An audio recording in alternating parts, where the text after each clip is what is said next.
Laurent Alexandre, bonsoir. Vous êtes chirurgien urologue, neurobiologiste. Alors mardi, François Hollande était à la Cité des Sciences pour recevoir un rapport sur l'intelligence artificielle.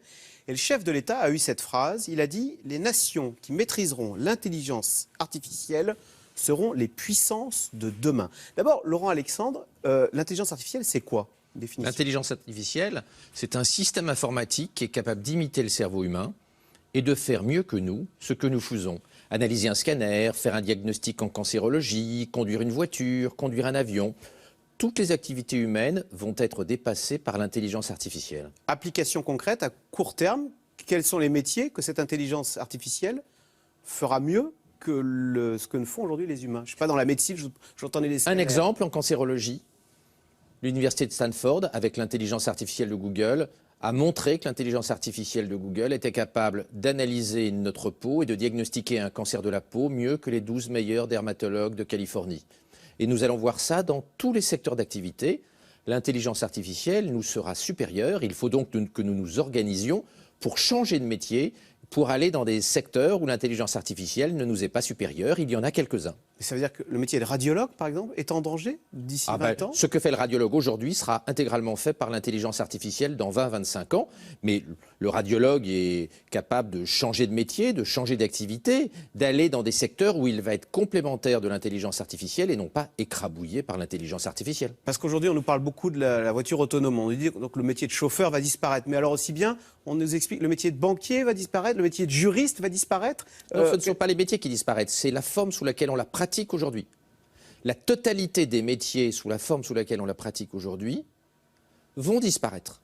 Mais nous allons inventer des tas de nouveaux métiers. Les métiers vont changer, ils vont évoluer.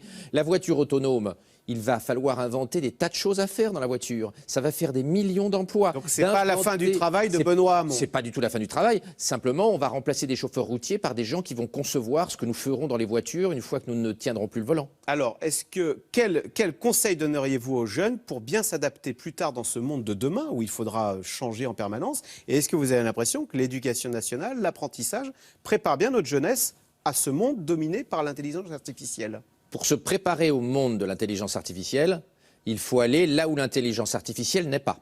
L'intelligence artificielle n'est pas transversale, elle n'est pas multidisciplinaire. Il faut donc aller à la rencontre des secteurs, être très plastique, très multidisciplinaire, bien avoir une culture générale très large, connaître les humanités, la philosophie, l'histoire, la géographie, l'histoire des idées. Il faut une grande culture générale pour avoir un beau métier, une belle activité au temps de l'intelligence artificielle. Il ne faut surtout pas aller sur les métiers où l'intelligence artificielle va nous écraser. Il ne faut pas aller apprendre la radiologie sous la forme actuelle. En revanche, de bien connaître la philosophie est un élément fondamental pour avoir un beau métier demain. On nous dit que les métiers créatifs seraient à l'abri, mais j'ai vu que même le métier d'écrivain aujourd'hui, au fond, un robot est capable de vous écrire une histoire haletante à partir de mots-clés. Oui, mais le problème n'est pas de rester écrivain tout seul, c'est de savoir ce qu'un écrivain peut faire en association avec l'intelligence artificielle pour faire mieux qu'un écrivain tout seul. La question n'est plus de savoir si on est supérieur ou pas à l'IA, nous sommes inférieurs à l'IA, à l'intelligence artificielle. En revanche, on peut être, nous plus l'IA, supérieur à l'IA seul. Alors, l'intelligence artificielle, elle peut aussi s'installer dans des robots. On va voir des robots au Japon qui ont une forme humanoïde. Laurent Alexandre, voilà, ce sont les deux personnes assises, ce sont des robots. Est-ce qu'on peut imaginer que ces robots, jusqu'où vont-ils envahir notre sphère privée? Est-ce qu'on peut imaginer que ces humanoïdes, demain, deviennent des compagnons de vie qui rompront l'isolement et pourquoi pas, d'ailleurs, nous accompagneront jusque dans notre lit, hein, comme on l'a vu dans des séries. La révolution de la robotique, elle va venir un petit peu plus tard, parce que les robots coûtent encore cher. Donc aujourd'hui, c'est la révolution de l'intelligence artificielle. Et derrière, à partir de 2025, 2030, 2035, il y aura une deuxième révolution qui est celle des robots dotés d'intelligence artificielle. C'est pas tout de suite, car les robots coûtent encore un peu cher aujourd'hui. Donc nous avons le temps de nous préparer au développement de la robotique. Le vrai enjeu des années qui viennent, c'est l'intelligence artificielle. La robotique, c'est un petit peu plus tard. Est-ce qu'on peut imaginer qu'à force de s'en remettre à cette intelligence artificielle, comme dans les romans de science-fiction, un jour ou l'autre, elles finissent par prendre le pouvoir et nous dominer? Je vois qu'il y a dans des conseils d'administration au Japon, l'un des administrateurs maintenant, c'est un ordinateur, une intelligence artificielle. À la fin, est-ce que ce ne sera pas lui le patron? Est-ce qu'on n'élirait pas un ordinateur président de la République? Alors il faut bien comprendre que ce dont on parle là, c'est ce qu'on appelle de l'intelligence artificielle faible, qui n'a pas conscience d'elle-même, Ah. et qui n'a pas de projet. Elle va lire un scanner mieux que le radiologue. Elle va faire un diagnostic en cancérologie mieux que le cancérologue. Elle va conduire une automobile Tesla mieux qu'un conducteur automobile. En revanche, elle ne sait pas ce qu'est une automobile, elle ne sait pas ce qu'est un cancer, elle ne sait pas ce qu'est conduire. C'est ce qu'on appelle l'intelligence artificielle faible. Après, va peut-être émerger un jour une intelligence artificielle forte qui aurait un projet propre, une conscience artificielle propre. Et là, ça pourrait être dangereux. Mais comme le disait Yann LeCun, le patron de l'intelligence artificielle chez Facebook, et qui est l'un des grands spécialistes mondiaux de l'intelligence artificielle, un scénario à la Terminator où l'intelligence artificielle exterminerait l'humanité n'est pas envisageable avant 2035. Alors, vous avez cité Yann LeCun, c'est un Français qui est mondialement connu comme étant l'un des grands spécialistes de cette intelligence artificielle. Vous aussi, vous êtes très connu sur ce domaine. La question est, où sont les Français puisque François Hollande nous dit que ceux qui maîtriseront cette intelligence artificielle seront les grandes puissances de demain. Donc, où en sommes-nous ? Nous sommes nuls. Nous sommes un pays du tiers-monde de l'intelligence artificielle. Nous avons des mathématiciens que nous exportons vers la Silicon Valley. Yann LeCun. Mais nous n'avons pas de machine à produire de l'intelligence artificielle. Il n'y a sur Terre en réalité que 12 producteurs d'intelligence artificielle. Google, Apple, Facebook, Amazon, Microsoft, IBM, Baidu, Alibaba, Tencent, Xiaomi en Chine. Et sinon, il n'y a personne d'autre. Il n'y a aucun producteur d'intelligence artificielle parce que pour produire de l'intelligence artificielle, il faut l'éduquer. Et pour éduquer une intelligence artificielle, il faut lui donner énormément d'informations.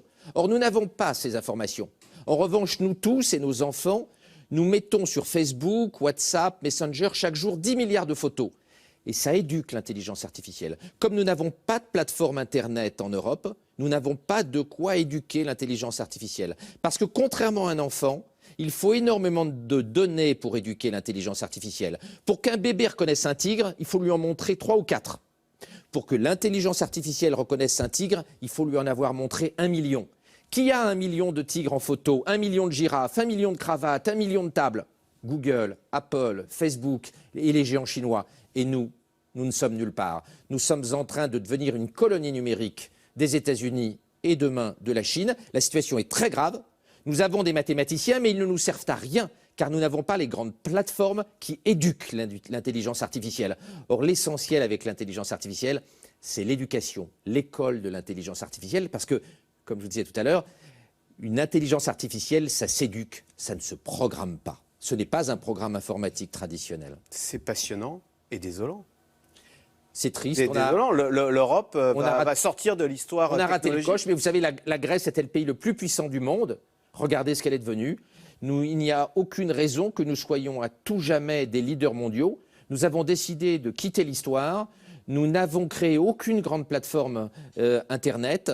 Nous sommes passés à côté de toutes les grandes technologies. Et quand nous avions des champions comme Nokia, qui avait 50% du marché mondial du téléphone mobile, il s'est suicidé en ne croyant pas au smartphone. Et il a laissé partir Google avec Android et à l'iPhone d'Apple devant. Et Nokia est quasiment mort. L'Europe a raté l'aventure de l'intelligence artificielle. Il faudrait qu'on se secoue très fort pour ne pas devenir des sous-développés de l'intelligence artificielle et, comme le disait Hollande, avec toutes les conséquences géopolitiques, car demain la puissance des pays dépendra de leur puissance en intelligence artificielle. Et oui, parce que comme vous l'expliquez, à chaque fois qu'on navigue sur Internet, on est sur Google, ce qui veut dire que toutes les informations, elles partent aux États-Unis. Éduquer l'intelligence artificielle de Google. Aux États-Unis, et nous ne sommes que des... Nous éduquons gratuitement l'intelligence artificielle de Google et Facebook toute la journée. Merci beaucoup, Laurent Alexandre. C'était passionnant, très clair, un peu déprimant, mais passionnant. Merci, chirurgien urologue, neurobiologiste, directeur de DNA Vision. Vous restez avec nous tout de suite. Caroline Roux, c'est dans l'air. Attentat hier à Londres, revendiqué par Daesh. Aujourd'hui, à Anvers, un Français a été arrêté après avoir essayé de foncer dans la foule. Si Daesh recule sur le terrain, en Irak, en Syrie, l'organisation montre qu'elle est bien capable de semer la terreur en Europe. C'est dans l'air est intitulé ce soir, Londres, l'Europe attaquée.